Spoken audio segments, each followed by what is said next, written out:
Hi, welcome to my channel. I am Johanna, and today I want to talk to you about the first fragrance from the house of Animale. It is called Animale for Women, and it was first launched in 1987. At the time, the house of Animale was just beginning. This was the very first fragrance that they were launching, and it was being launched by a businesswoman that went by the name Suzanne de Lyon. And so I got the modern formulation, and this is by the Animale group. And I sprayed this, and it was very strong florals. I couldn't tell exactly which florals it was. Turns out I figured out, I put it all together, that it is rose and hyacinth mainly, but other florals as well in here. And it projects, I'm going to say it again, it projects quite a lot. And it's a strong floral fragrance. I would say probably very feminine. I can't imagine a man wearing this, but if they want to, by all means. So this is the modern formulation. This is a 6-ounce bottle that I got. I was very optimistic when I bought this 6-ounce bottle. It was a blind buy. This is the modern formulation, and this is the modern bottle. It's got an offset sprayer, and it's got a plastic lid. Then I got a 1994 mini, and this was when it was marketed by Parlux. I don't know what it is about this mini or the perfume in it, but this perfume does not last very long at all compared to the modern formulation and compared to the original formulation. So I'm not going to talk about this one very much. Came in a set of 3 and all minis. Then I got this bottle that doesn't have a box with it, and it was chipped. It's got a chip right here and down here, and it was mostly empty, but this originally contained 1/4 of an ounce and sold for $80 at places like Bloomingdale's and Neiman Marcus in 1987. From 1987 until 1990 or so, it was sold with this bottle when it was the Parfum version. There was also an eau de parfum that was a little bit cheaper, and it probably had a bottle more similar to this one, but this is the Parfum, and this is the 1/4 ounce bottle. It also was sold in a 1-ounce bottle for $200. So I really wanted to smell what the original smelled like, 1987, because it was selling for so much money, and Suzanne de Lyon is so intriguing, and I wanted to know more about it. So I got this one originally, but I didn't feel like there was enough juice in there to really test it out. And I saw another bottle, the same size, on eBay for about $46. And it comes with the box. This is the original box that the expensive ones came in. And here it is. This box looks a lot more fancy and expensive than it really is in real life. There's this piece of gold, like cardboard in here that comes out. So it's purposeful, like they wanted the background to be gold, even though it doesn't really change the juice color that much. Well, no, it would have, because it would have looked pink. The juice would have looked pink instead of deep, rich, and golden, if it didn't have that gold piece there.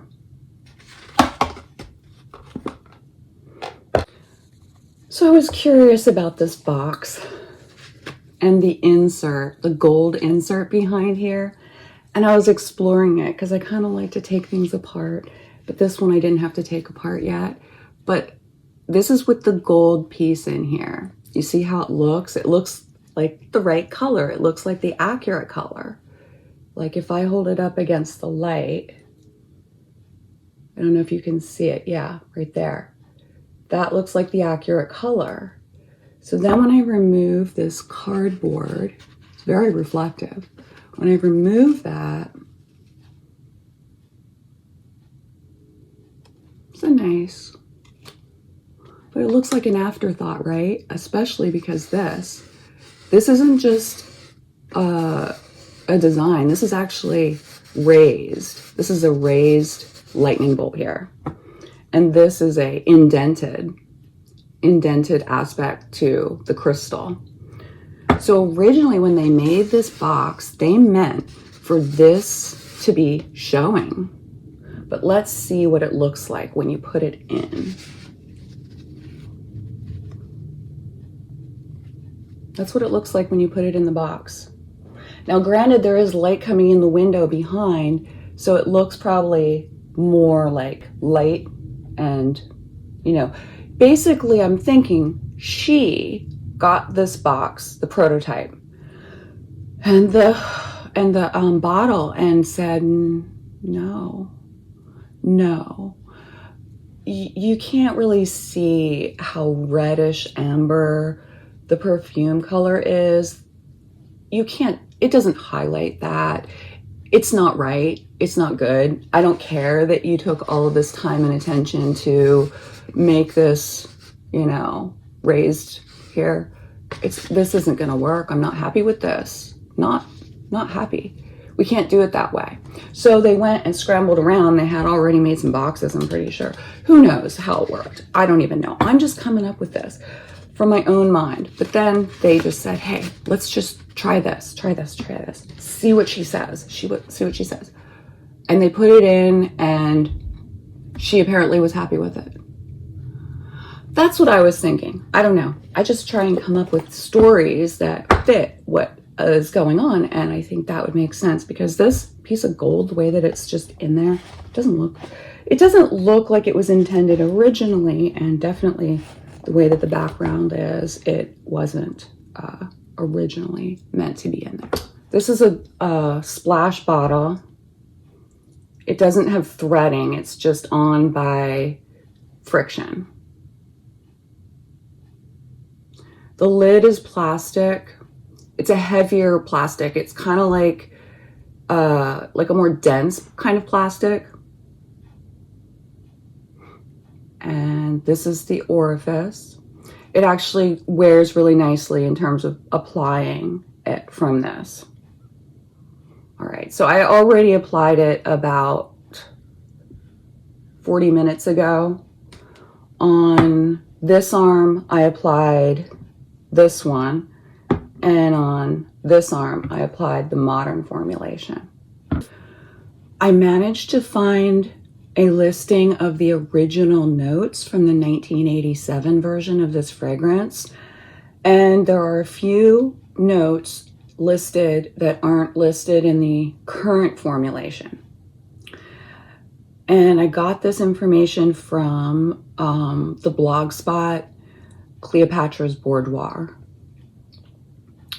The notes are listed as bergamot, green notes, basil, coriander, hyacinth, Brazilian rosewood, neroli,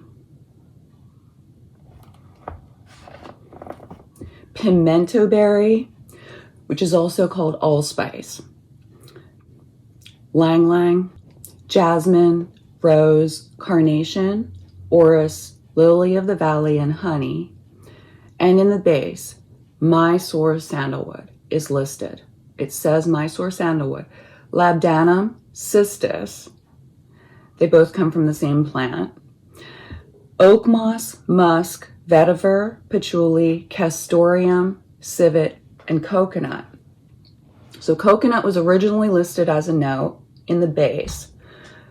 The notes that are additional in the original formulation are the allspice or pimento berry, the Mysore sandalwood, labdanum, cistus, and castoreum.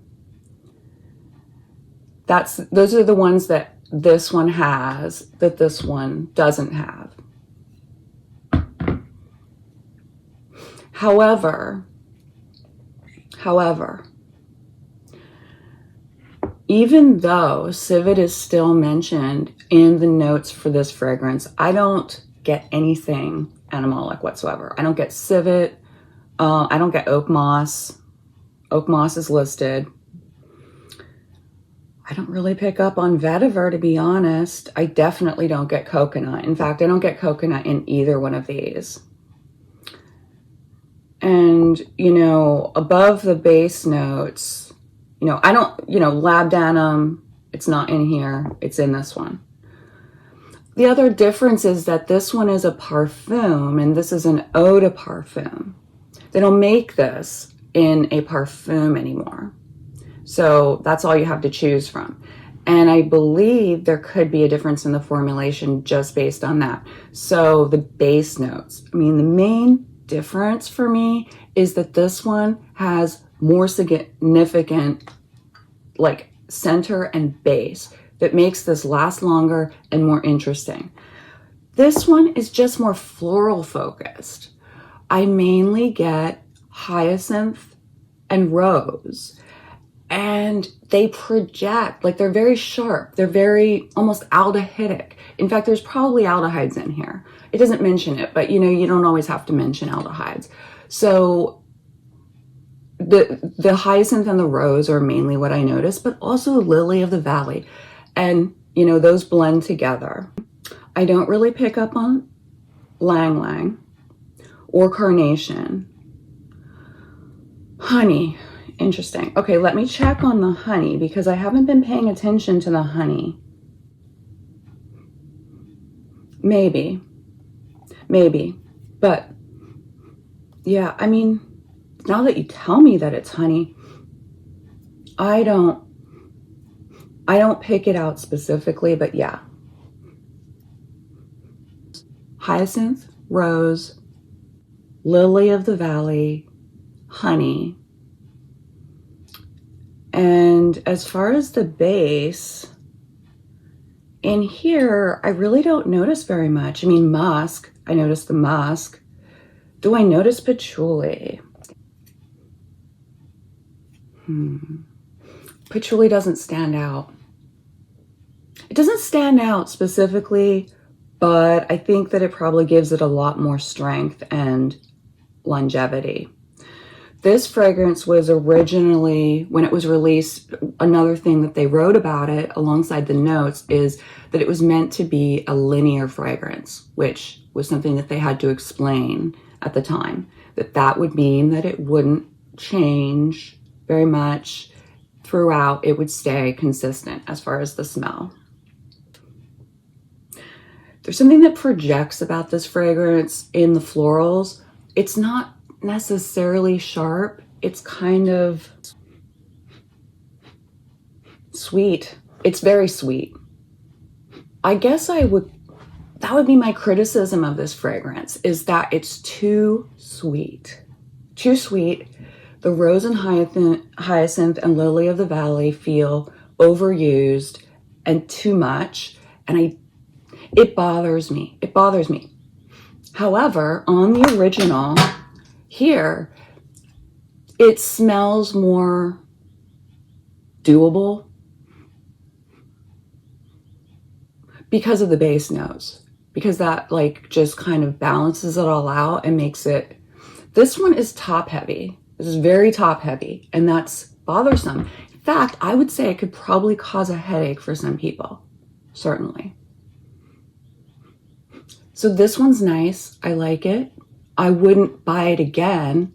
I got this for my own information purposes so that I could give you this information, because we don't have much information in English on the House of Animale on YouTube. And I wanted more info. And I do have more videos coming on other modern formulations that I got, as well as a mini of the 1993 release of Animale for Men, 1993, and then 1994 release of Animale for Men. I have two minis that were sold in 1994 originally, and then I have, you know, that I have the video on Instinct to Animale from 97, original first release bottle, and then I have some fragrances from the 2000s, like 2012, 2015, 2021. I have some of those modern formulations, as well as one of my favorites, which is Animale for Women, originally released in 1994. This is the modern formulation, but I checked on the batch code on this, and this is 9 years old. So this is practically vintage, and it smells like it. I'm going to do a different video on this fragrance here. Oh, I do need to tell you about the fragrances that Fragrantica, people in Fragrantica say the Animale reminds them of. Mainly, I mean, there are a lot. The one that pops out the strongest is from 1984. So this one was released in 1987. 1984, Paloma Picasso by Paloma Picasso was released. This is a modern bottle. I just got this from Fragrance Net. And this is how it comes off. Do I think these are similar? Do they remind me of each other? No, not at all. But they share a lot of notes. Other fragrances. There's one called Diva by Emanuel Ungaro. That was originally released in 1983. Then there's a different Parfum de Peau by Montana, and that was launched in 1986. See, these fragrances, I'm telling you, were released before this one. But so far, I haven't found any that smell like it. I haven't smelled any that smell like this one. I don't think it's that unique, so maybe some of these others do. Coriandre by Jean Couturier. And then they list Aromatics Elixir by Clinique. That one was released in 1971. So by Bernard Chant. It's a little similar because of the rose. This one has Hyacinth and Lily of the Valley blended with the rose. But there is a sharpness to the rose. I could see it reminding people of each other. But this isn't just rose. This is not just a rose fragrance. This has definitely got these other florals that are blended with it. Paloma Picasso. Let me smell this on a strip. I love this fragrance, by the way, and I love wearing it. I wish it was a bigger bottle. Okay, this one, and I mentioned in my first Animale video about the house and the history, I mentioned that Jill Resnick, who was the nose that tested out the fragrances, tested this out before it was released and gave her opinion on it, is something that she did. She was working in New York City, and that's something that she did for a lot of fragrances. And in the article on her, it did mention Paloma Picasso, so she might have worked on that in that way. But this came out in 1984, so 3 years later, this other one came out. So the same person evaluated these fragrances, and they share notes.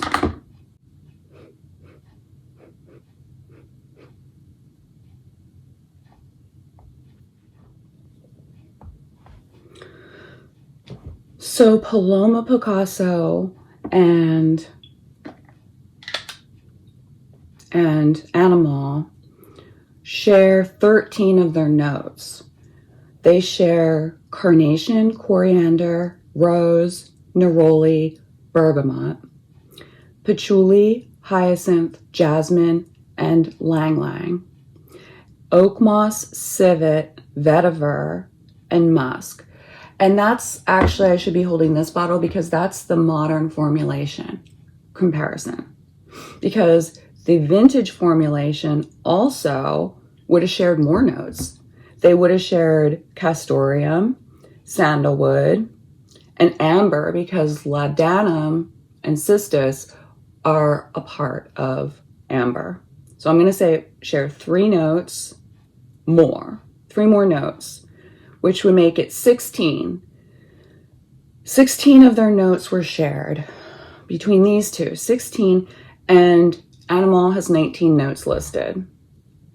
I guess if you add a few, you add like 4 more notes, you get 23 notes. So they share 16 out of 23 notes, and Paloma Picasso has 18 notes listed, and they share 16 out of the 18. This one shares 16 out of this one's 18 notes. So yeah, this happens a lot in the perfume industry. I learned this from a interview I watched that the perfume guy, that's the name of the channel, Sebastian Jar, did an interview with the creative director of the 1994 perfume called Animale for Men. He did a really good interview about 8 years ago on that, and he talked about how for that fragrance they looked at other fragrances that had been released in the previous couple of years just to get inspiration, and then actually adapted a fragrance geared towards women that was successful to this male fragrance, Animale for Men. And that's a very, very well-loved, tried and true amber fragrance, amber honey fragrance for men by this house. And he talked about how that happens a lot, and it is just what it is.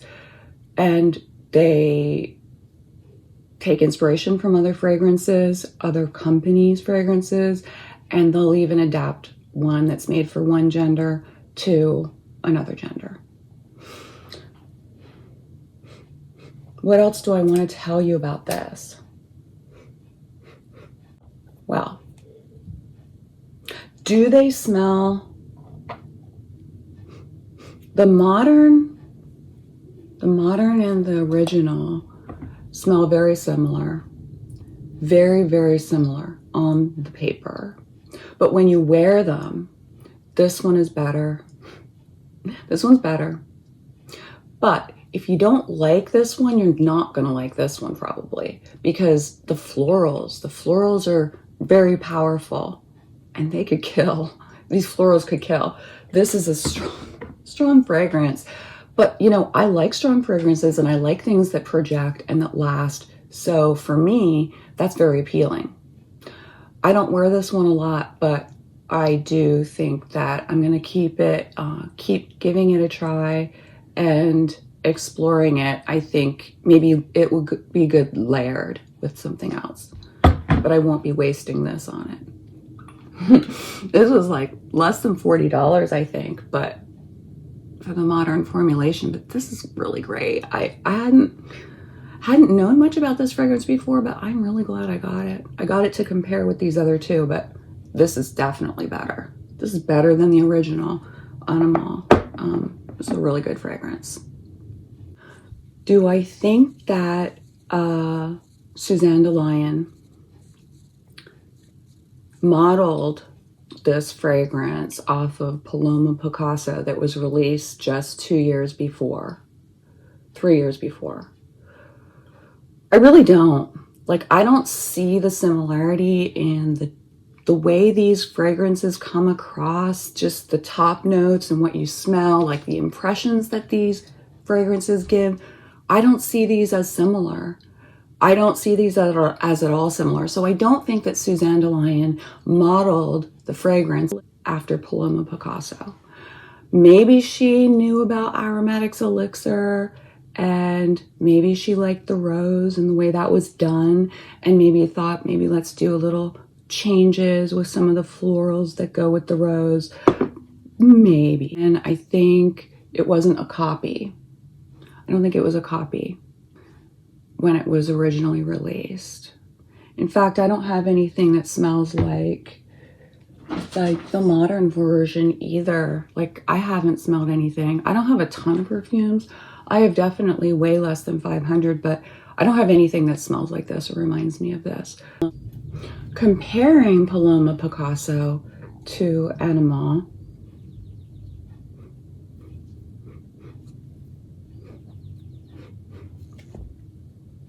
Animale is more heavy on the rose. like a sharp aspect to the rose. And Paloma Picasso is a lot more balanced. I think the florals are more balanced out and the castoreum comes out. So it's way more animalic, but in a nice way. Like it adds to the balance of the whole fragrance. And Animale is a lot more like the sharp rose. I don't know, like rose is not one of my favorite notes, and in this one, I don't love it. I don't love it. I think that the florals are more well blended in Paloma Picasso, and this is more mature. This is a more mature fragrance. The other one is more sharp and projects more. I don't think this one projects quite as much, but this one smells more expensive to me. In fact, I would say even the modern formulation smells like older oak moss, and it smells more expensive than this one. So this one was about $30 or $40. This one was $46, but originally it sold for $80 in 1987. Thanks for watching, and I'll be back later with more videos and also more videos on the House of Animale as we go. I'm going into my boxes and getting out fragrances that I haven't worn in a while, but had worn and like maybe used half the bottle, maybe more, and decided to retire them or temporarily retire them if they're not that low. And I'm going through them and just wanting to talk about them. While I do the preparation for these videos, I learn a lot about the fragrance because I don't experience it in like a left brain kind of way unless I'm preparing for a video, and then I'm looking at the notes and comparing it with other things, starting to pick things out, put things together that I hadn't before. It's a really fun process. I'm enjoying it.